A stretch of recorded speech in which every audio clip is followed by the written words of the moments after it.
weak political leaders, and you probably know one or two poor managers at your workplace. There's obviously a need for new and improved leaders in our world. Hello and welcome to TV Toastmasters. Today we're talking about how effective leadership can be taught and why these skills are so important. With us in the studio is Lori Marcoux. She's a leadership trainer and author of the book, Developing the Leadership Mindset. Lori is the founder and president of Extraordinary Learning in Seattle, and she has a wealth of knowledge about how people can improve their leadership skills. Welcome, Lori. Thank you, Mark. So what do you think about this idea that leaders are made rather than born? Absolutely, and that's exactly how it is. I am in business, that we are doing our very best. My husband and I co-facilitate a course called 21st Century Leadership, and our intention is to help people who have thought about leadership, who are leaders, to be better leaders, and people who want to make themselves fantastic leaders. There are some who I think are born with natural skills, and even the natural leaders have room for improvement.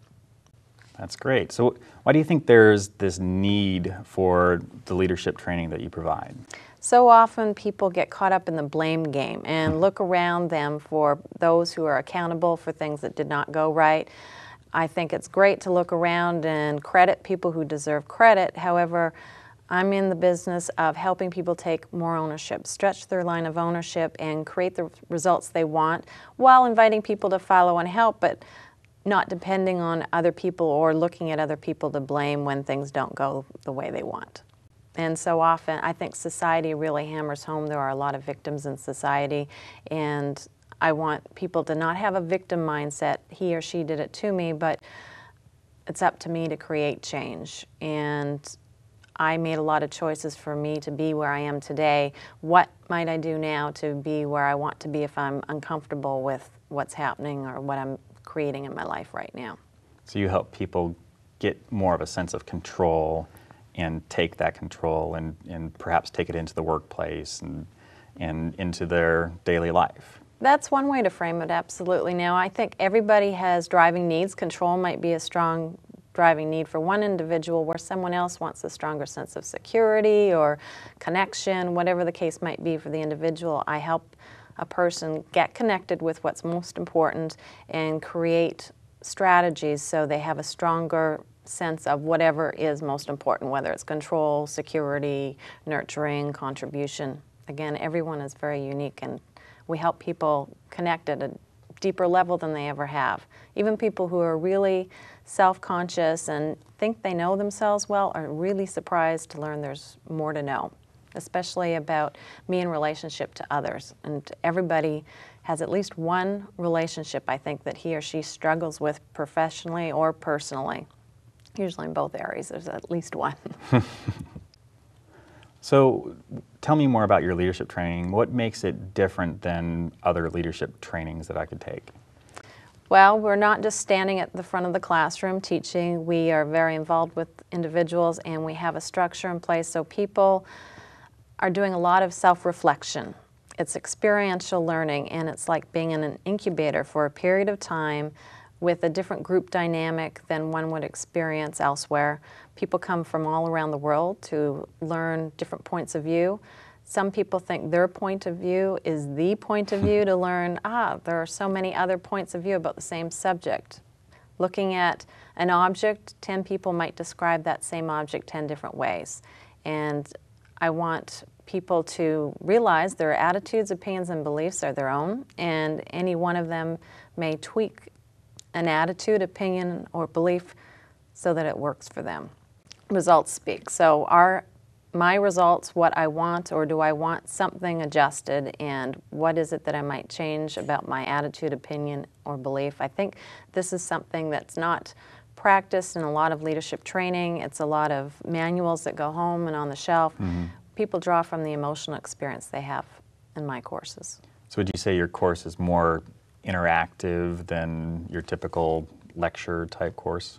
Interactive in a different way. Everybody is given questions that they would not normally be given, and it's not lecturing. We make a point of people coming to the front of the room and talking about themselves. Everyone gets to know each other on a different level.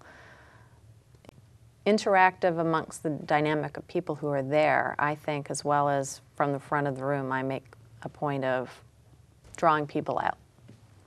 That's and great. A lot of people reveal more of themselves than they normally would. Now you offer a course structured just for couples. Now, how does that relate to leadership training? Yes. What's this couple course all about? Well, Extraordinary Couples Accentuating the Positive. The accentuating the positive is a big piece of it. And leadership skills, I think, are really important in a partnership. That's where I think people living together, for instance, tend to go to blaming the other person when I'm not having the experience I want at home. In relationship to my spouse, for example, I would be quick to go into reaction if I didn't remind myself I have leadership skills and an option not to go into effect, but I want a different result for us as a pair.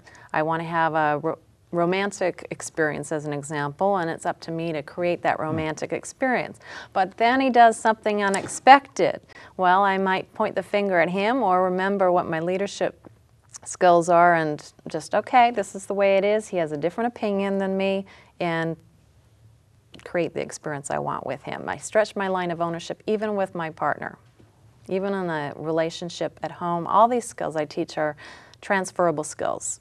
They may be used at home as well as in the workplace and vice versa. So people who come to me, some of them are for professional growth and some of them personal growth, and then they realize, I can transfer this into the workplace, or I can transfer this into my relationship at home with my partner. That's great. So what tips can you offer our audience to help them improve their leadership skills? How many tips do you want? I have a dozen or 2 dozen. How about your top 3? Top 3, okay. I encourage everybody to show up, even when you are hesitant about showing up, hesitant about doing a particular task. Show up and participate fully. Give it your all, whatever that means to you in the moment, and make a point of keeping your commitments. Don't commit to anything that you're not truly committed to following through with. Those are my top 3 tips. That's great. And you also have a book that is coming out soon. Can you tell us a little bit more about that? Developing the Leadership Mindset. And in this book, there are stories. There are a couple personal stories that I've revealed more of myself in. And I'm giving tips, and there are quotes in there about, let's see, people often come to my courses and say, I want more confidence. And one of my personal quotes is, confidence is overrated. Just say to yourself, confidence is overrated, I am courageous. So every now and then you'll find a mantra in there, an invitation to step up and be a leader and take more ownership. There are a number of chapters, and I'm not remembering every one of the chapters right now. But there are some great antidotes in this book, and there are more books to come. So it's one of a series. Great. Excellent. Well, I think we've learned a lot about leadership from you today. I really appreciate your time. And anybody who's interested in learning more about your courses can go to Lori's website at www.extraordinarylearning.com. That's our interview for today. Thank you again for coming. And until next time, farewell.